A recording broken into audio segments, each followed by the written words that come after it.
We do produce 100 billion garments a year on an annual basis. These are buy now, throw later models. The Instagram validation, the clicks and the likes and wearing something new and posting that, and just that culture is why we're consuming so much more also. So if we start the narrative that it's okay to reuse, it's okay to repeat, then people would love to showcase that instead. And the most sustainable use of outfits is actually you wearing an outfit at least 33 times. So if you're buying something and you feel like, am I going to be able to wear it for that many number of times, you shouldn't even invest. I just want to create more modular fashion so that people can start making more use out of what they have. Instead of buying more and using that very rarely, you buy less, but you wear that a lot more.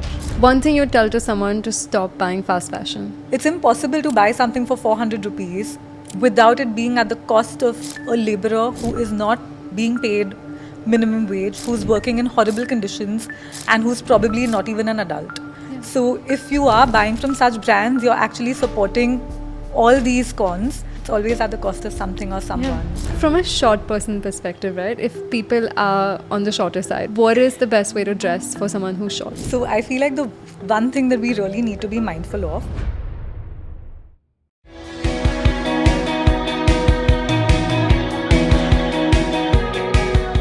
So many clothes in the closet and still nothing to wear. Too big, too tight, too done, but never enough. How did we end up with a wardrobe full of outfits and empty of joy and meaning? Somewhere between flash sales, free returns, fit checks, and non-stop clothing hauls, we've forgotten how to dress without excess and carry the baggage of a buy now, throw later culture.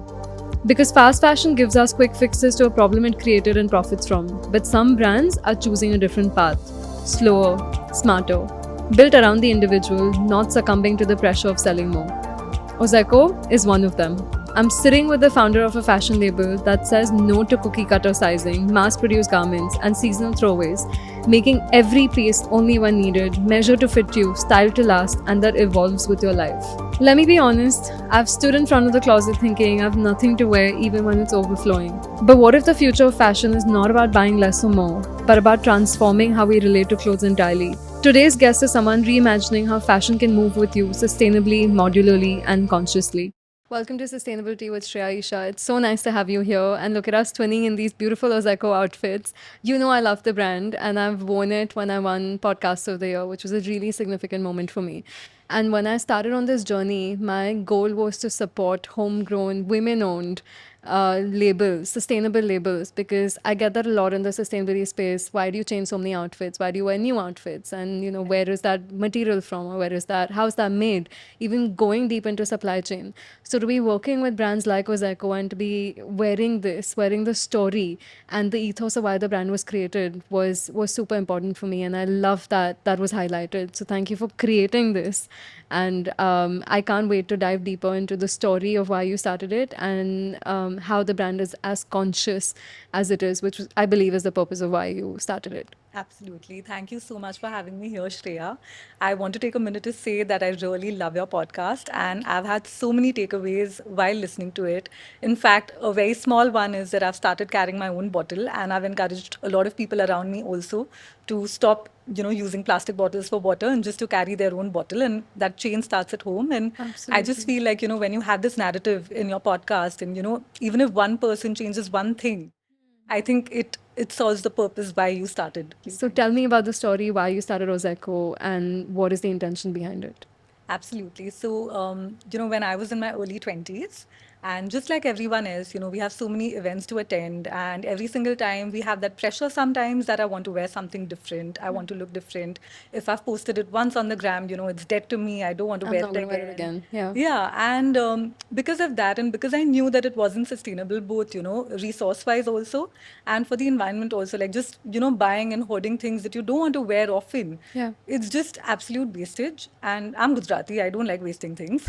So then, Marwadi, we're both frugals, and I love that about. absolutely, yeah. So then for all those events, I started making my own clothes, and then I'd find different ways of wearing the same garment differently. So for example, if it was a gown made out of neoprene, I would cut open a slit for another event. I would add ruffles. I would take out the sleeves. I'd just make sure that I'm making good use of that one garment and wearing it smartly and differently to another event. And that is somehow how the seed for Ozeko was sown, way before I started the brand. And Zeco is based on two major pillars for me. And that's what I want to do differently. The first thing is that I see fashion from a very deconstructed lens because I feel that, the base can always be something which is well tailored, which is constant, which is a wardrobe staple. And your detachables are something that, they can move around with what you feel like wearing, what your mood is, or with trends, if I have to say so. And the second thing that is very important for me is making a garment for the wearer. That is also something that I feel like, technology, it's advanced so much in so many spaces, but in fashion, we are not really making a lot of use out of it. Right? So today it's very easy after I receive an order to speak to the customer, to ask them what's your height, what are your measurements, and to make the dress exactly how they want it.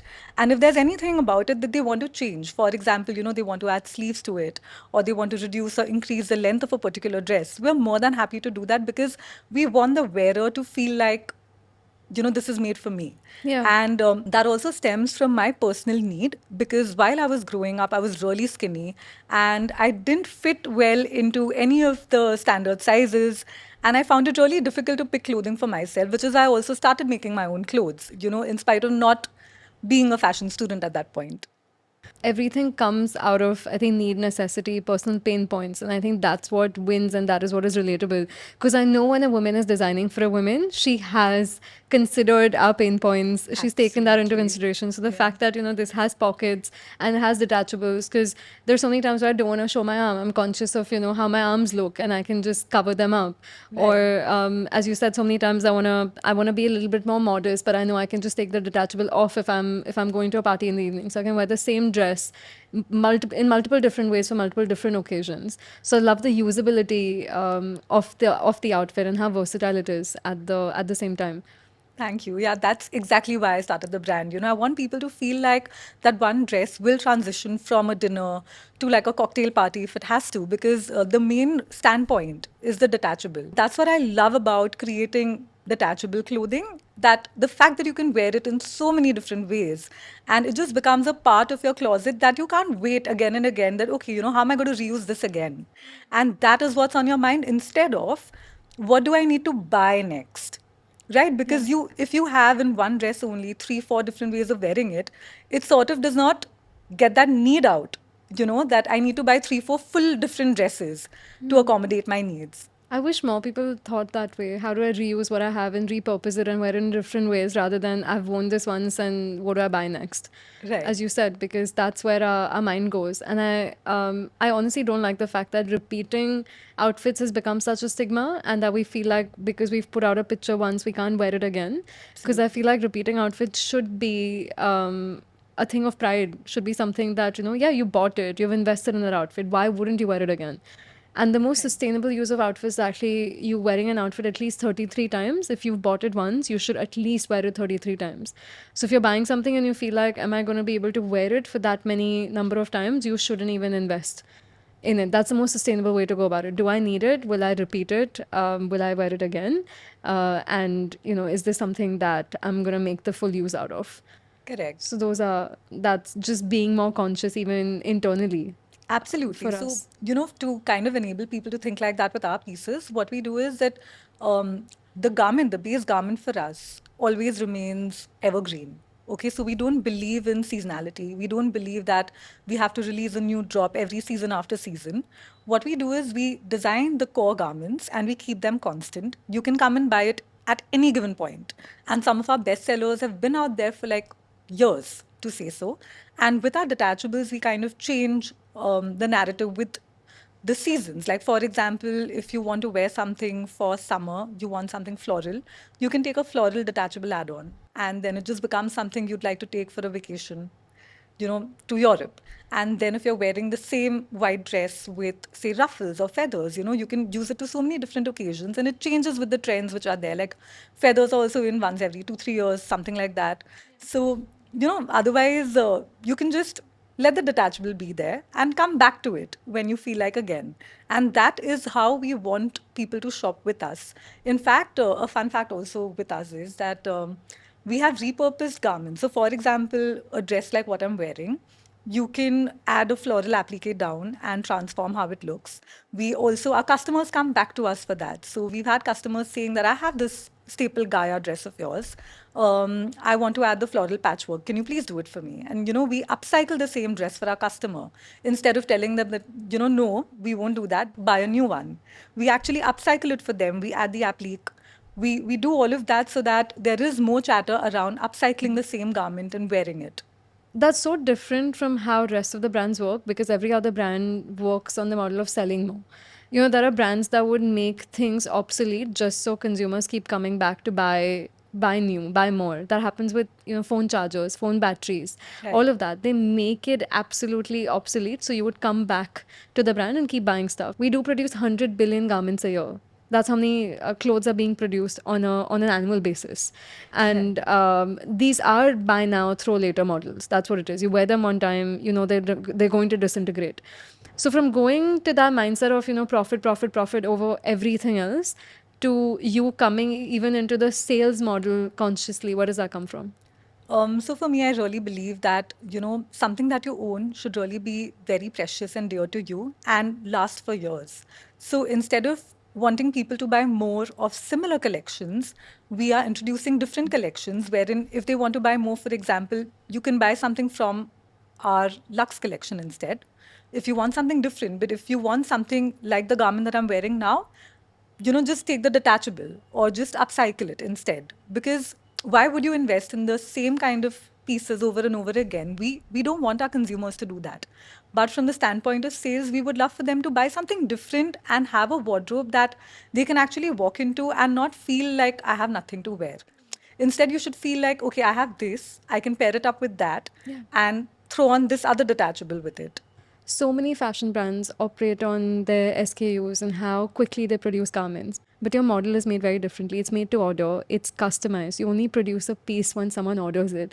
What systems did you have to recreate to build that, and why did you take that approach? So because we've built the business ground up, when I started, we were just one cutting master and one stitching guy and me. So from then to now, when we're scaling, we've actually had a lot to learn over the years. So today, when someone places an order, the systems are so tight that the first thing is a designer in charge will talk to the customer and they'll ask them that, you've placed this order. Do you want to do any customization? If you want, we can add sleeves or, any of that. Or if they want to change the color, they understand exactly what their need is. And if required, they give them like a styling advice. So, for example, someone's like, I am 5 feet tall. What length do you think I should go for? So then the designer in charge would tell them that, opt for a midi length because that will elevate your body better instead of going for an ankle length. So we give that little styling advice and they take in all the details. And sometimes there are delivery deadlines because India is full of last minute shoppers. Yeah. So we take in all those details and then an order form is generated. After that, it moves to the factory, wherein the production team takes care of it and manufactures it exactly as per what the customer wants. After the garment is manufactured, it goes into the QC, wherein if, for example, it's a UK8, so we make the UK8 mannequin test it, and we take pictures, we make sure that there are no spots or anything like that at any given point. We check the length and make sure it's as per the specifications that were there, and then it's shipped to the customers. So it's a long process, be it a detachable for 2,000 rupees also, or be it like a hand embroidered garment like the one that you're wearing. No matter what garment is produced, it's always manufactured for the person. It always goes through all these checks, and only after that it's shipped. So many times when you buy an outfit, you are expected to fit into that outfit and not the other way around. Here, the outfit is made for you and you're not expected to mold around it. The outfit is molded for you, which is how it should be. I think that's how the whole experience is supposed to be. Absolutely. So, what I really wanted to do was that I wanted to create a brand which gives you the best of both worlds. We go to fast fashion because we're getting variety out of it, right? I wanted to get that variety in with deconstruction and with detachables. And the second thing is that I wanted to bridge what luxury brands do for us. It's custom made for a person. But today, because of technology, I can do that with a Pret label also. I can manufacture it just as per you, no matter where you're sitting, whether you're in America or whether you're in any part of India, we can talk to you, we can customize it as per you exactly and deliver it to you. And that's all I wanted to do, bring the best of both the worlds to the customer. I read this on the website that the small size differs on a person based on how tall they are. So a small for someone who's 5'9" would be different for someone who's 5'1", for example. How does sizing vary with height? Because my sister-in-law is almost 6 feet tall, and when we share clothes, I know that it looks different on her body than it does on mine. So, as much as we try, there is that little bit of, oh, that's not going to look good on me, and that's not going to look, good on you. So, Right. for you to catch that and also cater to that, where did that come from? So it again stemmed from a very personal pain point. So whenever I went into, brands to shop and I'd try on a size small, for example, it looks very different on me if I'm on the shorter side, and my very tall friends, they look very different in it. Yeah. Either you're going to feel very uncomfortable because the length on a taller person is very short, or for a shorter person, it's almost coming to your knee and you want it to be slightly shorter so that it looks better on you. So, you don't want the dress to wear you, but you want to wear the dress. Exactly. And I feel when you want to do that, the length is a very important aspect, because when the dress is tailored for you, even the fact that where the yoke is cut, and where the flare starts from. What point of your body are you accentuating? If I want to hide, say, my lower waist, then from where does it start? We have a lot of baby shower clientele, people who want to wear us with the bump. And at that point, the yoke is supposed to be cut higher. Versus, if you want to accentuate your waist, then it's lower. So for every single person, for what their requirement is or what their body is like at that given point, you must make the dress as per the person. That is why the height, the condition, like why you're making it, is very, very important, and which is why we really specify on lengths. In fact, even for our high-low dresses, I often tell the clients that, for this to look good on you, please take 2 days, but measure yourself completely. Give me the short part and the long part of your dress, because if you do not do that, the dress will not look good on you. So we actually take that extra time, but we just make sure that we're getting those measurements so that the customer at the end of the day, when they're wearing it, they actually feel wonderful wearing that garment. You've been running the brand for 6 years, right? The brand is 6 years old. Yeah. What is something about how women shop that you've learned over this time? Okay, so I feel like women are often last minute shoppers. So it is that you can't let the dress wear you, right? So the length has to be optimal. What I suggest for especially these fit and flare dresses is that you keep it midi length and not too long, so that it elevates, your entire persona. So I, instead of having two different wardrobes, one which is family friendly and one which is for the friends, the detachables just help you navigate the best of both worlds, because you can take it off, if you're going for a dance party, for example, and you don't want something to restrict your movement. And if you're at a dinner with your relatives, something like this looks really great. So this is meant for dual personalities at home and dual families and dual settings. Absolutely. It's like As well. Pooh Bunny Parvati, just go for the detachable. I can relate. I'm sure a lot of people can relate because you wear a jacket or you wear something to cover up before you leave the house and you know it's gonna come off the second you walk out. But just for that little exit, you have something looking out for you. Right. I want to talk about your Lux line because I've seen these videos going viral where one person is wearing a sari, but they've deconstructed that sari into 100 different ways and they're re-wearing it and reimagining what that sari could be. A lot of people would question you from the business point of view that do you not want to sell more? Do you not want the business to be profitable? Do you not want to be, mass producing and mass selling? Because that's how our economic model works today. How do you tackle that? How do you tackle business sustainability with creating a conscious, ethical, sustainable brand at the same time?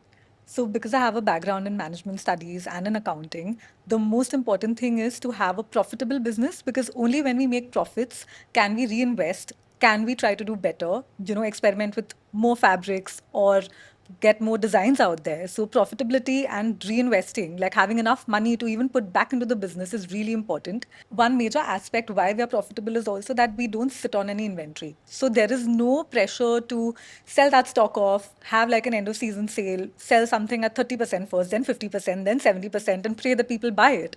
And you get money out of your stock, because we are only manufacturing when the demand is there. And that also makes a huge difference in your cash flow. What are the biggest challenges you faced starting the brand initially when you said you were doing everything before the team came in, before you started delegating? You had to learn everything, you had to do it all. But what were some of the major setbacks? So I think initially, you kind of feel you're living in a rosy world. Try to channelize your power of broke.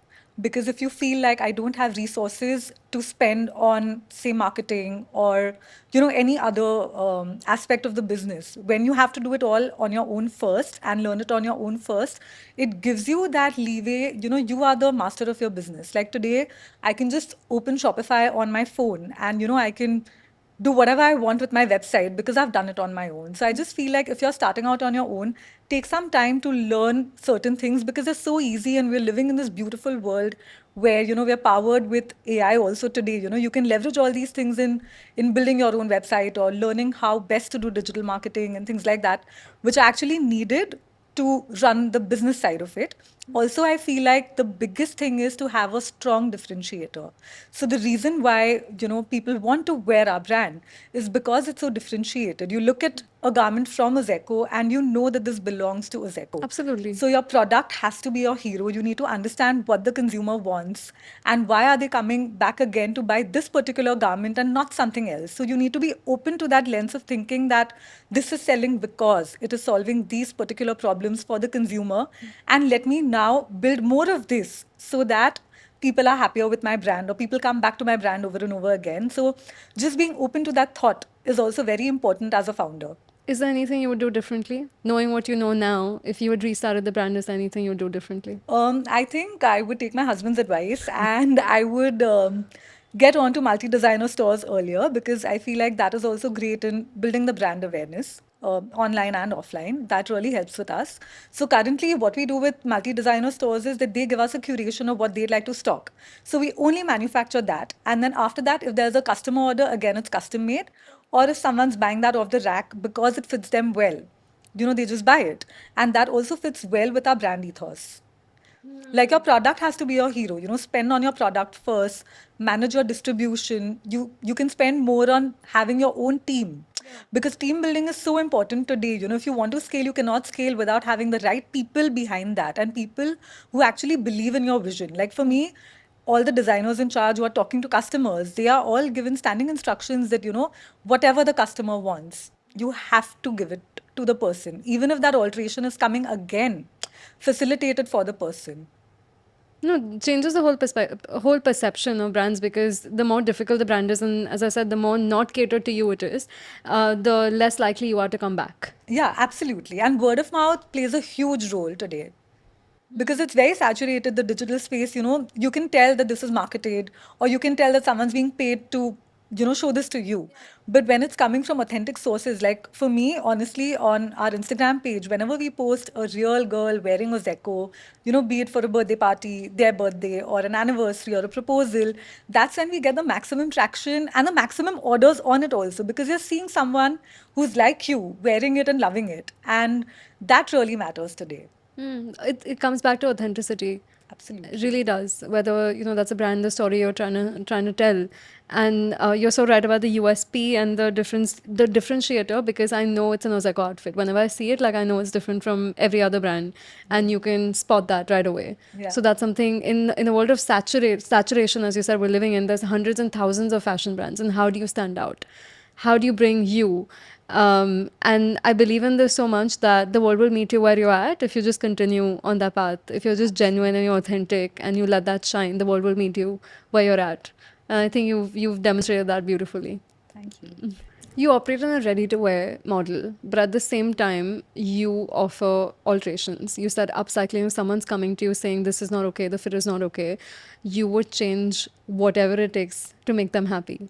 Right? Yeah. What made you decide to offer that when so many other brands would be like, you've bought this from us, it's your problem, we're not going to take it back, we're not going to fix it for you, or we're going to charge you a premium, even though there's something off with the garment. That's the difference between how you operate versus how most brands operate. So what made you decide to look at it differently, look at alterations differently, and look at a customer coming back to you with issues and catering to their needs no matter what those needs are? So, when I say that your garment is custom made for you, and if I fail to give you the right fit, maybe because the measurements were wrong, or maybe my team did not do it well, it is still my problem. Because at the end of the day, the customer did not receive the right fit, correct? And if I put my hands up and I say that I'm sorry, I can't help you, it is what it is, then it's very wrong on me as a brand who's committing to giving you the right fit, which is why we have enabled alterations, and we do not charge anything for alterations. Our customers simply send us an image saying that, it's a little tight from here, could you do this, or to take the length up a little.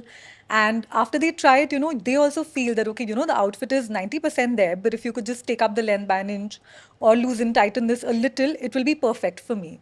And that is what we want the customer to get any which ways. We want them to be happy with the garment. We want it to be the right fit, and we want it to look right on the person, which is why we do the alterations free of cost. And we, in fact, encourage our customers when we send the outfit also that please tell us if there's anything we could do to make the fit better for you. We'd love to alter it for you without additional charges. Has that changed the way customers approach the brand? Absolutely. In fact, we've had some customers who've come to us for their pre-wedding and then their baby shower also, and then for the kid's birthday also, they're wearing a Zeko. And sometimes, we're just happy. We're like, take this for your baby shower, and later if you want us to alter it when you, lose some weight, we'll happily do so for you. So people plan it that way. They're like, I'm wearing this for my baby shower, but I'll come back to you for the first birthday. Please alter it for me. And we're happy to do that. Yeah, this is honestly sustainability in essence. A lot of people, think sustainability is only limited to what material or what fabric it is, but there's so much more to it. Life cycle, just circularity in question, as we've been the supply chain that we discussed, how ethical it is, where is it manufactured, who's behind it. It's not built in factories that support child labor in Bangladesh and third world countries, so to speak, as we call them. In fact, we have like air conditioned factories. We're a big family, and like all the workers, they're like my brothers. They've been with me from the beginning, like the people who were there in the nascent years, they're still with us. And in fact, they are the ones who also come up with more sustainable ideas. And that's the fun fact. My master ji came to me and he said, ma'am, dekho itna kapda hai, jo excess hai, iska hi applique katenge. So all these ideas also come from all the stakeholders. It's not just me, but it's my entire team which is working towards, being more ethical and more sustainable in the way we manufacture our products. Yeah. And today when me as a founder, I'm instilling this in my team, that's when they come up with more and more ideas to kind of create a ripple effect of what we're doing. Yeah, that's what I mean. Your team has to buy into your vision. If you stand for what you stand for as strongly, as passionately as you do, they have to buy into that idea and then emulate that in whatever they do as well. So I love that it's a top down, but also it trickles down Absolutely. to your entire team, because sustainability is so much more than what we see on the surface. And I do ask people this at the end of the podcast, what sustainability means to them, and I've received such different answers, because that's what it is. You take it, you apply it the way it applies in your life, and you make it your own. That's because you can't do everything. You have to pick your battles, Absolutely. and it's about doing the best that you can with whatever resources and means that you have. Yeah, for me, it's just like starting it, just making that one change, doing that one thing differently, and then hoping to do better and better when time or resources allow. Yeah. What are you the proudest of when it comes to Zeko? I'm really proud of being able to build it all by myself and now create something where so many people are impacted. Like when I think about the number of families that we support, because it's all made in-house and it's all like a big family.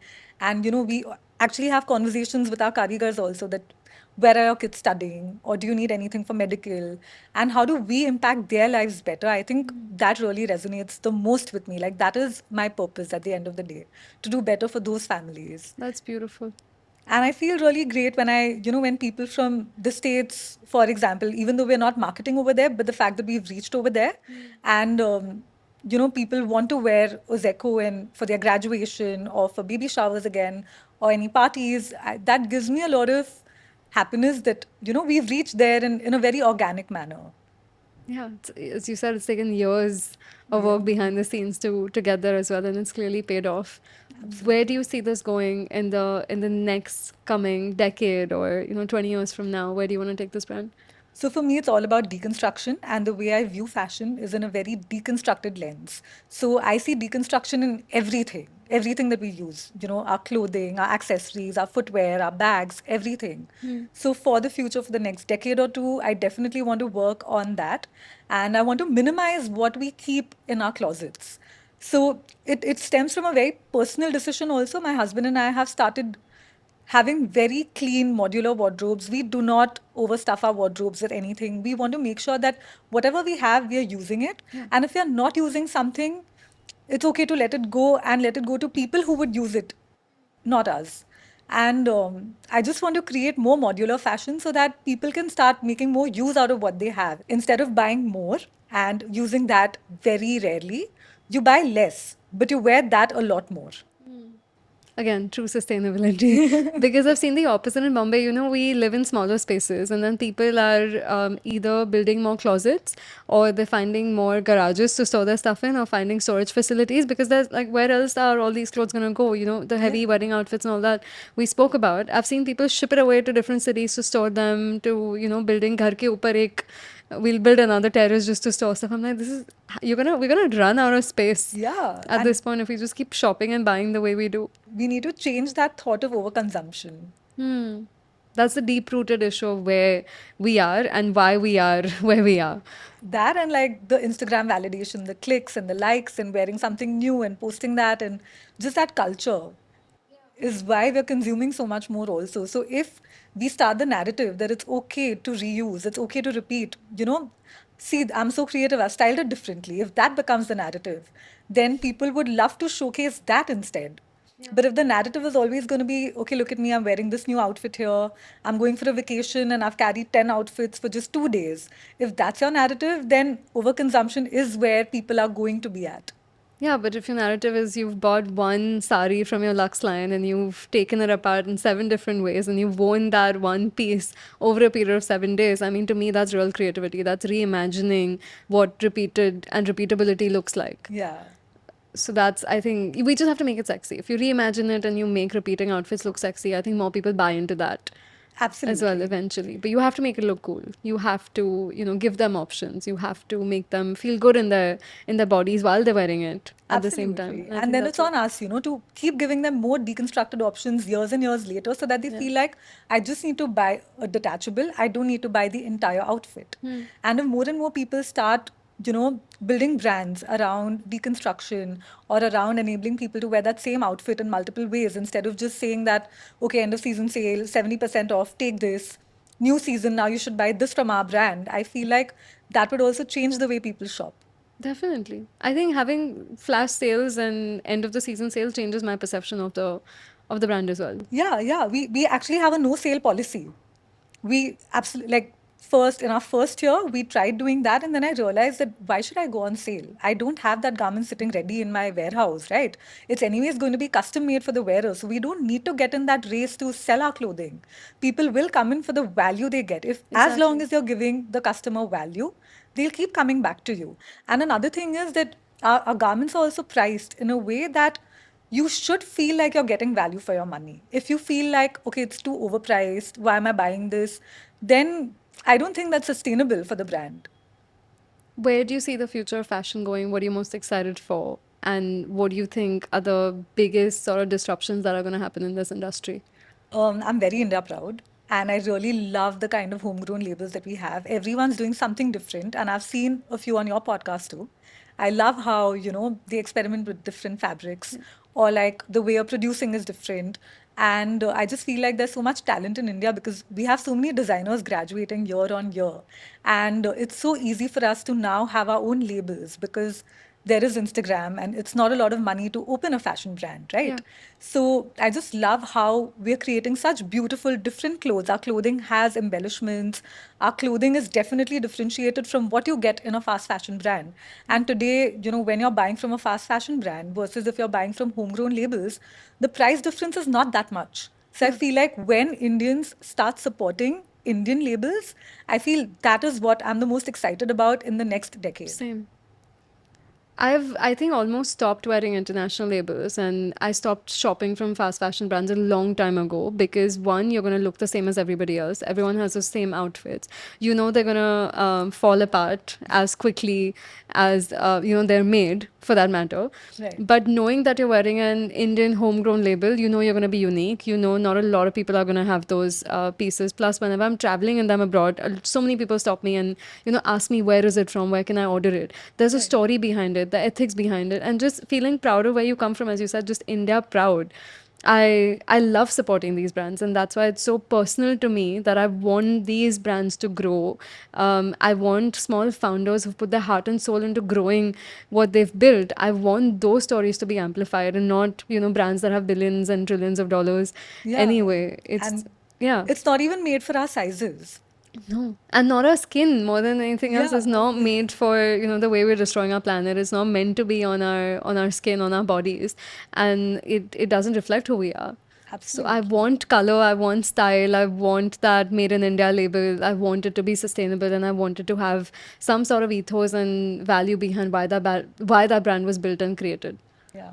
And I think this is a great decade for us because there are so many such labels coming up. Yeah. And it's just upon the consumers to kind of support every Indian homegrown label. This idea of sustainability that's changed over time, that's gone from sharing, that love as well. I love wearing a piece of my mom. If I've upcycled her sari, or if I'm wearing something that she wore 2 years ago, I love wearing that piece of her as well. Where have we lost that along the way? And why do you think so many women struggle with this idea of, I don't have enough and I need more clothes and I want to keep buying clothes, and spending so much of our energies into that when we could be doing anything else that's so much more fulfilling? I think it's a lot to do with like all the marketing around having newer clothes and now this is in trend and you must buy this. But there's something so beautiful about sharing clothes, within your family or within your friend circle. And a good hack for this is like any very heavily embroidered clothes. They are so beautiful and they can be passed on for generations. And I think a great hack for sharing these outfits, with your families is that you can just get a matching simple blouse, well tailored for you, and then you can wear anybody's outfit. Most of our Indian lehengas have a nada. So, it's very flexible. It's a flexi fit. Anyone can fit into that. And I think everyone should really tap into it and share these clothes, the mother, the sister. In fact, a lot of the times I feel like you can even deconstruct your lehenga. So I see the can as a separate piece and I see the embroidered lehenga as a separate piece. And it's a great hack for traveling too, because when you're traveling for a destination wedding and you have like 5, 6 odd functions and you want to wear 4 lehengas, you cannot fit that can No way. for 4 lehengas in No, one bag. never happens. So, you can just tell the person making your clothes that give me one can skirt and everything else could be just the piece, Yeah. the embroidered skirt. And you can wear that same can skirt tailored for you under 4 different outfits. So, when we start thinking like that and when we start thinking about how do we store our clothes and how we're going to travel with our clothes and, how do we pass it on to the next generation also, is when that change will start coming. I think if I look at fashion from your lens, for me, it's deconstruction and it's also modularity. So I think that's how you view clothing. And if Absolutely. everyone starts looking at it that way, we can do so much more with less. And that's the whole plan. One outfit or piece from your label you would recommend to someone who wants to feel like they're unstoppable? So I'd really recommend the fit and fly outfits, like what both of us are wearing. And the beauty about our detachables are that, you can wear the detachable also in 3 different ways. I can wear this 3 different ways. You I don't can. know that the whole time that I was wearing it. So you could wear it off shoulder, one shoulder, and the other way around. Wow. Okay. A styling tip you wish more people knew about? Don't let the dress wear you down. When you're buying a dress, please look at the length and please alter your clothes so that they flatter you. 3 hacks for anyone building a business. Build your website on Shopify and have that app on your mobile phone and track it every single day to see how much money you're making. Learn how to do meta ads on your own. Facebook is very kind, Meta is very kind. They actually get on a call with you and explain how to run a campaign. So don't shy away from it. Don't give it to agencies because sometimes with bigger agencies, you have like the interns running your account. So it's better for you to do as much as you can on your own. So the second would be that. And the third hack would be get down and dirty with your processes and with your product. So the more you do and you experiment with it, and the more you better your product, the results would be seen much later. One thing you'd tell to someone to stop buying fast fashion? I just imagine that AI generated photo of a brand where the clothing is just like the landfill clothing is overflowing. And just looking at an image like that is so powerful that I would not want to buy from these brands again. Also, it's impossible to buy something for 400 rupees without it being at the cost of a laborer who is not being paid minimum wage, who's working in horrible conditions, and who's probably not even an adult. So, if you are buying from such brands, you're actually supporting all these cons. Please buy from homegrown labels and support our Indian laborers who are they're literally so crafty and they're so good with what they do.